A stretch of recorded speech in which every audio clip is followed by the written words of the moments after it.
بعد فاعوذ باللہ من الشیطان الرجیم بسم اللہ الرحمن الرحیم قال اللہ تبارک و تعالی فی القرآن المجید والفرقان الحمید اہدنا الصراط المستقیم صراط الذین انعمت علیہم غیر المغضوب علیہم ولا الضالین آمین۔ صدق اللہ العظیم و صدق رسولہ النبی الکریم۔ حمد و صلوات کے بعد انتہائی واجب الاحترام سامعین اکرام اور حاضرین اکرام، السلام علیکم ورحمۃ اللہ وبرکاتہ و مغفرت۔ بحمد اللہ تعالی آج تراویح کے اندر چھٹا پارہ آپ احباب نے مکمل سماعت فرمایا اور ساتویں پارے کا پہلا پاؤ جس میں سورۃ المائدہ مکمل آپ احباب نے سماعت فرمائی۔ ارشاد ربی ہو رہا ہے بسم اللہ الرحمن الرحیم۔ چھٹے پارے کی ابتدا ہے لا يحب اللہ الجہر بالسوء من القول الا من ظلم۔ اللہ پسند نہیں فرماتا بری بات کا آشکار کرنا،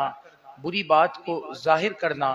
الا من ظلم مگر اس شخص سے کہ جس پر ظلم کیا گیا ہو۔ وکان اللہ سمیعا علیما، اور بے شک اللہ تبارک و تعالی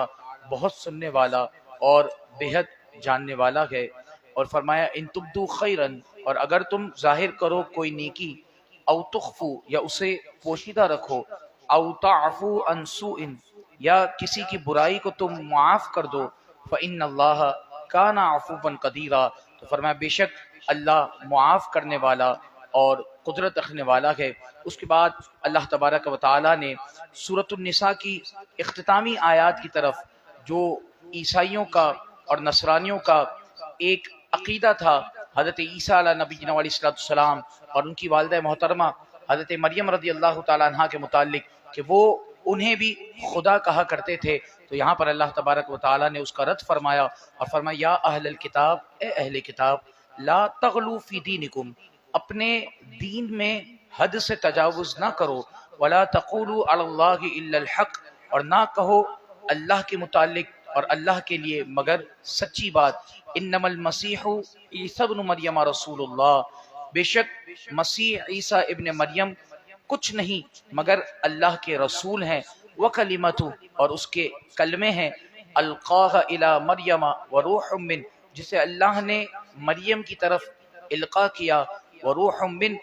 اور روح ہے اس کی طرف سے، فآمنوا باللہ ورسولی، بس تم ایمان لاؤ اللہ پر اور اس کے رسولوں پر، ولا تقولوا ثلاثہ، اور تین معبود نہ کہو، یعنی تین خدا نہ کہو، انتہو خیر لکم، ایسی بات تمہارے لیے، ایسی بات کہنے سے باز رہو، یہ تمہارے لیے بہتر ہے۔ انما اللہ الہ واحد، بے شک اللہ ایک اکیلا معبود ہے، سبحانہ، تو اسے پاکی ہے، ان یکون لہ ولد، کہ اس کے لیے کوئی اولاد ہو، اس کے لیے کوئی بیٹا ہو، اس کے لیے کوئی بیٹی ہو، لہو ما فی السماوات و ما فی الارض، اسی کا ہے جو کچھ آسمانوں میں ہے اور جو کچھ زمین میں ہے، وکفا باللہ وکیلا، اور اللہ ہی کافی ہے اور اللہ ہی کارساز ہے۔ اس کے بعد اللہ تبارک و تعالی نے سورۃ المائدہ کی ابتدا فرمائی، اور سورۃ المائدہ یہ مدنی سورت ہے، اس میں 120 آیات ہیں اور 16 رکوع ہیں۔ اس کے اندر اللہ تبارک و تعالی نے ایک دسترخوان کے متعلق کہہ لیجئے کہ اس کے بارے میں بتایا گیا، جس کی وجہ سے اس کا نام مائدہ پڑا، اور انشاءاللہ درس کے اختتام میں اس دسترخوان کا بھی تذکرہ کیا جائے گا۔ اس سورہ مبارکہ کے ابتدائی رکوعوں کے اندر اللہ تبارک و تعالی نے جو مؤمنین پر ایک کرم کیا کہ انہیں اس امت پر جو کرم کیا گیا کہ انہیں تیمم کی ایک کہہ لیجئے کہ نعمت سے اللہ تبارک و تعالی نے سرفراز کیا، تو اس کے متعلق اللہ تبارک و تعالی ارشاد فرما رہا ہے کہ یا ایھا الذین آمنوا، اے ایمان والو، اذا قمتم الی الصلاۃ، جب تم نماز کے لیے کھڑے ہو، فاغسلوا وجوہکم، یہاں پر پہلے وضو کا ذکر کیا جا رہا ہے کہ اپنے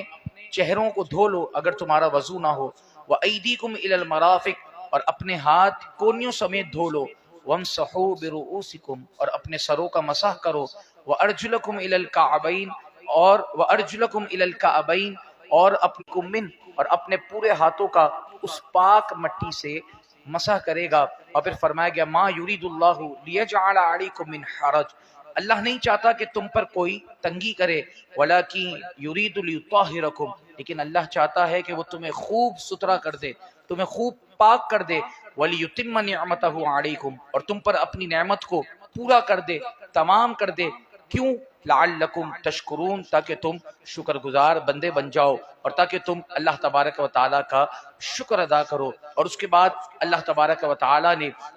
اسی سورہ مبارکہ کے 8ویں رکوع کے اندر اللہ تبارک و تعالیٰ نے حضرت آدم علیہ نبی جنا علیہ السلام کے دو بیٹے حابیل اور قابیل کا ذکر فرمایا، اور ان کے متعلق اللہ تبارک و تعالیٰ نے ارشاد فرمایا کہ وَاتْلُ عَلَيْهِمْ نَبَأَ ابْنَيْ آدَمَ بِالْحَقِّ، اور آپ انہیں آدم کے دو بیٹوں کی خبر حق اور سچ کے ساتھ سنائیں۔ اذ قربا قربانا، جب دونوں نے قربانی پیش کی، فتقبل من احدہما، تو ان میں سے ایک کی قربانی کو قبول کر لیا گیا، ولم یتقبل من الآخر، اور دوسرے کی قربانی کو قبول نہ کیا گیا۔ اس دور میں قربانی قبول ہونے کا اور قربانی مقبول ہونے کا جو طریقہ تھا وہ یہ تھا کہ وہ اپنی قربانی کو ایک پہاڑ پر لے جا کر پیش کر دیا کرتے تھے، یعنی ذبح کرنے کے بعد وہ جا کر پہاڑ پر رکھ دیتے، اور آسمان سے ایک آگ نازل ہوتی اور جس کی قربانی مقبول ہوتی اسے اٹھا کر لے جایا کرتی تھی۔ اب حابیل اور قابیل دونوں نے وہ قربانی پیش کی، تو حابیل کی جو قربانی تھی وہ اللہ تبارک و تعالیٰ کی بارگاہ میں مقبول ہوئی، اور قابیل کی جو قربانی تھی وہ اللہ تبارک و تعالیٰ کی بارگاہ میں مقبول نہ ہوئی، اور وہ اپنی ضد پر اڑا رہا۔ اب جب اس نے دیکھا کہ حابیل کی قربانی قبول ہو گئی اور میری قربانی قبول نہ ہوئی، تو کہا قال لأقتلنک، کہ ضرور بھی ضرور میں تجھے قتل کر دوں گا، یعنی اس نے اپنے بھائی کو کہا کہ میں تجھے قتل کر دوں گا۔ قال انما یتقبل اللہ من المتقین، تو اب اس کے بھائی حابیل نے کہا کہ بے شک اللہ قبول فرماتا ہے صرف پرہیزگاروں کی، جو اللہ تبارک و تعالیٰ کے نزدیک پرہیزگار ہوں، نیک ہوں، اچھے ہوں، اللہ تبارک و تعالیٰ ان کی قربانی کو قبول فرماتا ہے۔ اور پھر اس کے بھائی نے کہا، یعنی حابیل نے ہی کہا، لئن بسطت الی یدک لتقتلنی، اور اگر تو نے میری طرف قتل کرنے کے لیے اپنے ہاتھ کو بھرایا بھی صحیح، فرمایا ما انا بباسط یدی الیک لاقتلک، تو میں اپنے ہاتھ کو تیری طرف قتل کرنے کے ارادے سے نہیں بھراؤں گا، یعنی اگر تو مجھے قتل کرنے کے ارادے سے آگے بھرا بھی صحیح تب بھی میں تجھ پر اپنے ہاتھ کو بھراؤں گا نہیں۔ انی اخاف اللہ رب العالمین، بے شک میں اللہ سے ڈرتا ہوں جو رب ہے تمام جہانوں کا۔ مختصراً یہ کہ حابیل کو قتل کر دیا گیا، قابیل نے اپنے بھائی کو قتل کر دیا، اور اب قتل کرنے کے بعد کیونکہ اس وقت تک کوئی اس دنیا کے اندر کہہ لیجئے کہ فوت نہ ہوا تھا، تو اب اس فوت شدہ بندے کا کرنا کیا ہے، کس طرح اس کا معاملہ ہوگا، کیا معاملات ہوں گے، اس کے متعلق اس کو پتہ نہیں تھا۔ بعض روایات کے مطابق 40 دن تک وہ اپنے بھائی کی لاش کو اپنے کندھے پر لیے لیے پھرتا رہا۔ پھر اللہ تبارک و تعالیٰ کی طرف سے ایک کوے کو بھیجا گیا، فبعث اللہ غرابا، فرمایا اللہ نے ایک کوا بھیجا، یبحث فی الارض، کہ جو قریدتا تھا زمین کو، اللہ نے ایک کوے کو بھیجا، دو کوے تھے آپس میں لڑنے لگے، ایک نے دوسرے کو قتل کر دیا۔ اب جب ایک نے دوسرے کو قتل کیا تو اب جو قتل ہو گیا وہ تو ایک طرف، جس نے قتل کیا تھا وہ زمین کو قریدنے لگا، اور زمین کو قرید کے اس کے اندر کہہ لیجیے کہ کھڈا کرنے لگا، اور کھڈا کر لیا جب تو اس نے اپنے مرے ہوئے کوے جو اس کا نسل کا تھا جو کوا، اس کو اس کے اندر ڈال دیا اور اوپر سے زمین کو برابر کر دیا۔ تو اللہ تبارک و تعالیٰ نے فرمایا کہ ہم نے قابیل کو اس طرح سمجھایا کہ اپنے بھائی کی لاش کے ساتھ تمہیں کیا کرنا ہے اور کس طرح اسے دفنانا ہے۔ فرمایا فبعث اللہ غرابا، کہ اللہ نے ایک کوا بھیجا، یبحث فی الارض، جو قریدتا تھا زمین کو، لیریہ، تاکہ اسے دکھائے، کیف یواری سوءۃ اخی، کہ وہ اپنے بھائی کی لاش کے ساتھ کیا معاملہ کرے اور اپنے بھائی کی لاش کو کس طرح چھپائے۔ اور جب وہ یہ سب دیکھ چکا، قالا، تو اس نے کہا یا ویلتا، ہائے افسوس، اعجزت ان اکون مثل هذا الغراب، کہ میں اس کوے کی طرح بھی نہ ہو سکا، یعنی مجھ میں اتنی عقل بھی نہ آئی کہ میں اس کوے کی طرح ہی اپنے بھائی کی جب لاش لیے لیے پھرتا رہا تو میں اسی طرح فاواری سوءۃ اخی، میں اس کوے کی طرح جس طرح اس نے اس لاش کو چھپایا میں بھی اس لاش کو چھپا دیتا۔ فاصبح من النادمین، تو وہ ندامت کرنے والوں میں سے ہوا اور اپنے اوپر پشیمان کرنے والوں میں سے ہوا۔ اور یہاں پر جو ندامت کے الفاظ استعمال ہوئے، مفسرین فرماتے ہیں کہ اس کو اس بات کی ندامت نہیں تھی کہ اس نے اپنے بھائی کو قتل کر دیا ہے، بلکہ اس کو ندامت اس بات کی تھی کہ میں 40 دن تک اپنے کندھے پر یہ بوجھ لیے لیے پھرتا رہا اور میں نے بلا وجہ اپنے ٹائم کو ضائع کیا اور اپنے معاملات کو خراب کیا۔ اور پھر اللہ تبارک و تعالیٰ نے اس کے آگے اس سورہ مبارکہ کے اندر دیگر مقامات پر بھی اور باتوں کو بھی ارشاد فرمایا اور فرمایا یا ایھا الذین آمنوا اے ایمان والو لا تتخذوا الیہود والنصارى اولیاء، کہ یہود اور نصارہ کو اپنا دوست نہ بناؤ، بعضهم اولیاء بعض، وہ تمہارے لیے تمہارے خلاف آپس میں ایک دوسرے کے دوست ہیں، چاہے ان کے آپسی کئی اختلافات ہوں، آپس میں وہ ایک دوسرے کے ساتھ لڑتے جھگڑتے ہوں، ایک دوسرے کو مارنے کے لیے بھیڑ جائیں، لیکن جب وہ مسلمانوں کے خلاف آتے ہیں تو آپس میں ایک ساتھ متحد ہو جاتے ہیں، ایک جان بن جاتے ہیں۔ وَمَن يَتَوَلَّهُم مِّنكُمْ، اور اگر تم میں سے کسی نے انہیں دوست بنایا، فَإِنَّهُ مِنْهُمْ، تو وہ انہی میں سے ہوگا۔ ان اللہ لا يهدي القوم الظالمین، بے شک اللہ تبارک و تعالی ظالمین کو راہ نہیں دکھاتا، اور اللہ تبارک و تعالی ظالمین کو ہدایت نہیں عطا فرماتا۔ اس کے بعد اللہ تبارک و تعالی نے 7ویں پارے کی جو ابتدا ہے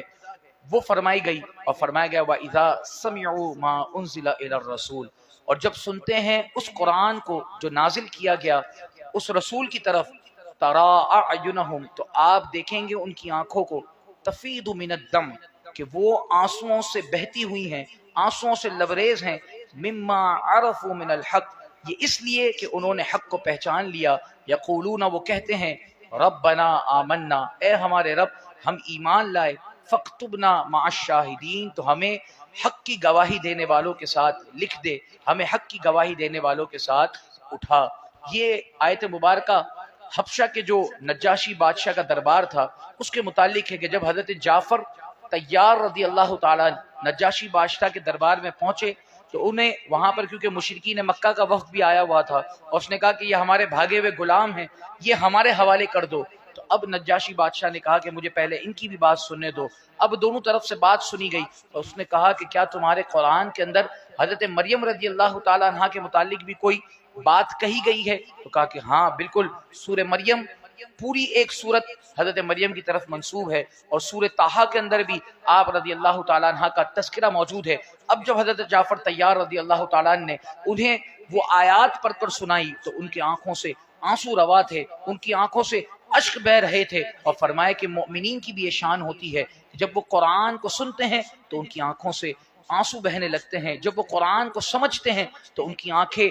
اشک بار ہو جاتی ہیں، تو فرمایا کہ یہ مؤمنین کی نشانی ہے۔ اور اس کے بعد اللہ تبارک و تعالیٰ نے ارشاد فرمایا کہ لا یؤاخذکم اللہ باللغو فی ایمانکم، اور اللہ تمہاری بے مقصد قسموں پر تمہاری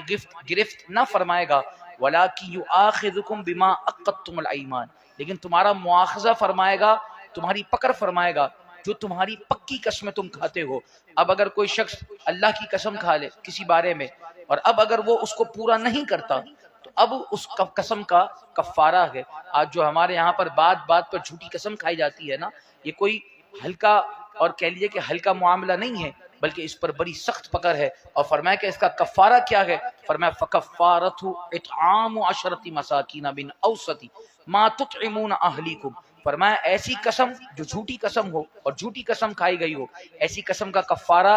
10 مسکینوں کو کھانا کھلانا ہے، ایسا درمیانی قسم کا جو تم اور تمہارے گھر والے آپس میں کھاتے ہو۔ یا تو 10 مسکینوں کو کھانا کھلایا جائے گا، قسم کا کفارہ ہے، او کسوتہم، یا پھر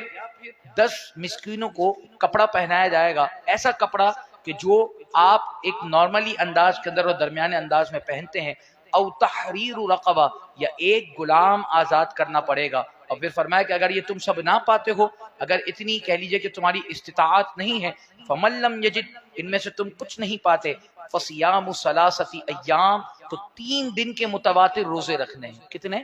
3 دن کے۔ ذالک کفارۃ ایمانکم، یہ تمہاری قسموں کا کفارہ ہے۔ اذا حلفتم، جب تم قسم کھا بیٹھو، واحفظوا ایمانکم، تو اپنی قسموں کی حفاظت کرو۔ کذالک یبین اللہ، یہ اللہ تمہارے لیے اپنی آیتوں کو بیان فرماتا ہے، لکم آیاتہ لعلکم تشکرون، تاکہ تم شکر گزار ہو جاؤ۔ تو بیجا قسمیں کھانے سے اور بلا وجہ جھوٹی قسم کھانے سے بچنا چاہیے، کیونکہ اس کا بڑا گناہ ہے، اور اگر جھوٹی قسم کھا کر اس کا کفارہ نہ دیا گیا تو کل قیامت کے دن اس کے متعلق پکڑ بھی ہو سکتی ہے۔ اللہ تبارک و تعالی ہم تمام کو جھوٹی قسمیں کھانے سے محفوظ فرمائے۔ اور اس کے بعد اللہ تبارک و تعالی نے جس وجہ سے اس سورہ مبارکہ کا نام مائدہ پڑا، اس کے متعلق اللہ تبارک و تعالی نے ارشاد فرمایا کہ وَإِذْ أَوْحَيْتُ إِلَى الْحَوَارِيِّينَ أَنْ آمِنُوا بِي وَبِرَسُولِي، اور جب میں نے حواریوں کو الہام کیا کہ مجھ پر اور میرے رسول پر ایمان لاؤ، قالوا آمنا، تو حواری بولے ہم ایمان لائے، واشہد باننا مسلمون، تو اے اللہ تو گواہ ہو جا کہ بے شک ہم مسلمان ہیں۔ اذ قال الحواریون، جب حواریوں نے کہا یا عیسی ابن مریم، اے عیسیٰ ابن مریم، اے مریم کے بیٹے عیسیٰ، هل یستطیع ربک، کیا تمہارا رب ایسا کر سکتا ہے، ان ینزل علینا مائدۃ من السماء، کہ آسمان سے ہم پر ایک کھانے کا خوان اتارے، دسترخوان اتارے۔ قال اتقوا اللہ، عیسیٰ نے فرمایا اتقوا اللہ، اللہ سے ڈرو، ان کنتم مؤمنین، اگر تم ایمان رکھتے ہو، یعنی تم کس طرح کی باتیں کر رہے ہو؟ تو کہا قالوا نريد، حواریوں نے کہا ہم تو یہ چاہتے ہیں ان ناکل منہا، کہ ہم اس میں سے کھائیں، وتطمئن قلوبنا، اور وتطمئن قلوبنا، اور اس لیے کہ ہمارے دلوں کو اطمینان ہو جائے، ونعلم ان قد صدقتنا، اور ہم جان لیں کہ آپ ہم سے سچ کہہ رہے ہیں، آپ جو بات کر رہے ہیں وہ سچی ہے، ونکون علیہا من الشاہدین، اور ہم اس خوان کے نازل ہونے پر گواہی دینے والوں میں سے ہو جائیں۔ تو اب اللہ تبارک و تعالیٰ کے نبی حضرت عیسیٰ علیہ نبی علیہ السلام نے یہ دعا فرمائی، قال عیسیٰ ابن مریم، فرمایا عیسیٰ ابن مریم نے عرض کی، اللہم، اے ہمارے رب، ربنا، اے ہمارے رب، انزل علینا مائدۃ من السماء، ہم پر آسمان سے ایک دسترخوان اتار، تکون لنا عیدا لاولینا وآخرینا، تاکہ وہ دن جس دن دسترخوان اترے وہ دن ہمارے لیے عید کا دن ہو جائے، ہمارے اگلوں کے لیے بھی اور ہمارے پچھلوں کے لیے بھی، وآیۃ منک، اور تیری طرف سے نشانی ہو جائے، وارزقنا وانت خیر الرازقین، اور ہمیں رزق دے اور تو سب سے بہتر رزق دینے والا ہے۔ مفسرین نے یہاں سے اس بات کا بھی استدلال کیا کہ جس دن اللہ تبارک و تعالیٰ کی نعمت حضرت انسان پر اترے، اور انسان جس دن اللہ تبارک و تعالیٰ کی نعمت کو پائے، تو وہ دن اللہ تبارک و تعالیٰ کی نعمت کا جو دن اسے ملا وہ اس کے لیے عید کا دن قرار دیا گیا۔ تو فرمایا کہ یہاں پر دسترخوان کا اترنا حضرت عیسیٰ کی امت پر یہ عید کا دن قرار دیا گیا، ایک نعمت کا اترنا۔ تو فرمایا جس دن رحمت للعالمین صلی اللہ علیہ وسلم کی اس دنیا میں تشریف آوری ہوئی ہو، جس دن وما ارسلناک الا رحمت للعالمین کے مصداق اس دنیا میں تشریف لائے ہوں، تو آپ بتائیں کہ وہ دن عیدوں کی عید کا دن کیوں کرنا ہوگا، اور وہ دن عیدوں کی عید کیوں کرنا کہا جائے گا؟ تو فرمایا کہ جس دن اللہ کی نعمتوں کا نزول ہو تو اس دن کو عید کہا جائے، تو جس دن تمام جہانوں سے بھر کر جو اللہ تبارک و تعالیٰ کی سب سے بڑی نعمت ہے رسول کریم صلی اللہ علیہ وسلم کی ذات مبارکہ ہے، تو جس دن ان کی آمد کا دن ہو، جس دن ان کے نازل ہونے کا دن ہو، جس دن ان کی دنیا کے اندر تشریف آوری کا دن ہو، تو وہ دن عیدوں کی عید کیوں کرنا ہوگا؟ اللہ تبارک و تعالیٰ کی بارگاہ میں دعا ہے کہ جو کچھ سنا اسے یاد رکھتے ہوئے اس پر عمل پیرا ہونے کی توفیق عطا فرمائے، اور اللہ تبارک و تعالیٰ اسی طرح ذوق و شوق کے ساتھ ہمیں درس قرآن مجید فرقان حمید کے اندر بیٹھے رہنے کی توفیق عطا فرمائے۔ وآخر دعوانا ان الحمد للہ رب العالمین، امین الحمد للہ رب العالمین، والصلاة والسلام علی سید الانبیاء والمرسلین، جزا اللہ عنا سیدنا و مولانا محمد صلی اللہ تعالی علیہ وسلم ما هو اہل۔ الہ العالمین درس قرآن مجید فرقان حمید کا کرنا اپنی بارگاہ میں قبول و مقبول فرما۔ دوران درس اگر کوئی غلطی کوتاہی ہوئی ہو اپنے پیارے محبوب علیہ الصلوۃ والسلام کے وسیلہ جلیلہ سے اسے معاف فرما۔ مالک و مولا درس قرآن مجید فرقان حمید کے ایک ایک حرف کا صدقہ حاضرین محفل کی تمام دلی جائز مرادوں کو پورا فرما۔ ہم میں ہمارے جاننے والوں میں جتنے بیمار ہیں تمام بیماروں کو صدقہ امام زین العابدین کا شفاء کاملہ عاجلہ عطا فرما۔ تمام پریشان حالوں کے پریشانیوں کو دور فرما۔ جو قرض کے بارے گرا تلے دبے ہیں مالک و مولا رمضان المبارک کی ان مبارک ساعتوں کا صدقہ تمام کو قرض کے بارے گرا سے نجات عطا فرما۔ اسی سال حج بیت اللہ کی سعادت نصیب فرما۔ بار بار میٹھا مدینہ دکھا، بار بار عمروں کی سعادت نصیب فرما۔ تمام دعائیں ہم سب کے حق میں قبول و مقبول فرما۔ وصلی اللہ تعالی علی خیر خلقہ